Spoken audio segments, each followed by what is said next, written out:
उफ, ये फिर से फोन कर रही है। हजारों बार कहा है कि जैसे ही पैसे आएंगे दे दूंगी। लोग इतना सब्र क्यों नहीं करते? सिर्फ 5,000 ही तो हैं। सना, ये वही पैसे हैं ना जो तुमने पिछले महीने लिए थे? तुम तो कह रही थी कि तुम्हारे पास सेविंग्स है, फिर लौटा क्यों नहीं देती? अरे लौटा दूंगी ना, अभी मुझे शॉपिंग पर जाना है, वो पैसे वहाँ काम आएंगे।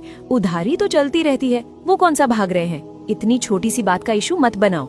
सना, ये छोटी सी बात नहीं है। तुम्हें अंदाजा भी है कि अगर आज इसी वक्त हमारी आंखें बंद हो गईं, तो उन 5,000 रुपयों की वजह से तुम्हारे साथ क्या होगा?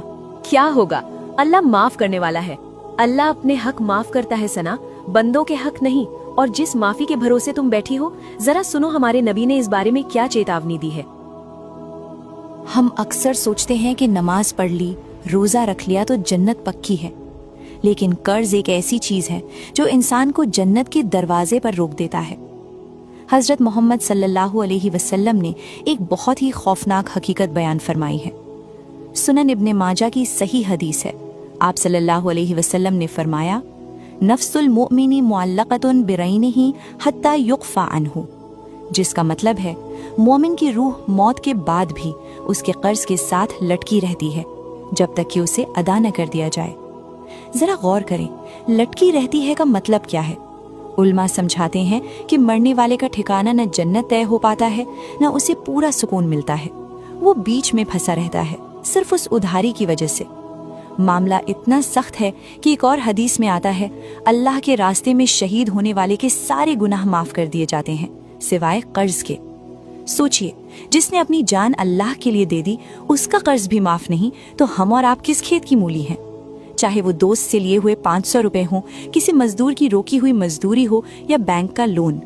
अगर आपने देने की नीयत नहीं रखी या टालते रहे और मौत आ गई, तो क़यामत के दिन आपको वो कर्ज अपनी नेकियों से चुकाना पड़ेगा। और अगर नेकियां खत्म हो गई तो सामने वाले के गुनाह आपके सर डाल दिए जाएंगे। या अल्लाह, मुझे तो ये हदीस पता ही नहीं थी। मतलब अगर मैं अभी मर जाती तो मेरी रूह लटकी रह जाती। सिर्फ चंद रुपयों के लिए मैंने अपनी आखिरत दांव पर लगा दी। अभी भी सांस बाकी है सना, सबसे पहले नीयत साफ करो। मैं अभी इसी वक्त उसके पैसे ट्रांसफर करती हूँ। मुझे वो बोझ लेकर कब्र में नहीं जाना। दोस्तों, आज रात सोने से पहले अपना हिसाब साफ कर लो। अगर किसी का देना है तो दे दो या उनसे मोहलत मांग लो और लिख लो। मौत का कोई भरोसा नहीं। हम एक दुआ करेंगे ताकि अल्लाह हमें कर्ज के बोझ से बचाए। मेरे साथ दुआ पढ़िए और आमीन लिखिए। अल्लाहुम्मा इन्नी अऊदु बिका मिनल हम्मी वल हज़नी व अऊदु बिका मिनल अज्ज़ि वल कसली व अऊदु बिका मिन गलबतिद दैनी व क़हरिर रिजाली। ए अल्लाह, मैं फिक्र और गम से, बेबसी और आलस से और कर्ज के बोझ और लोगों के जुल्म से तेरी पनाह चाहती हूँ।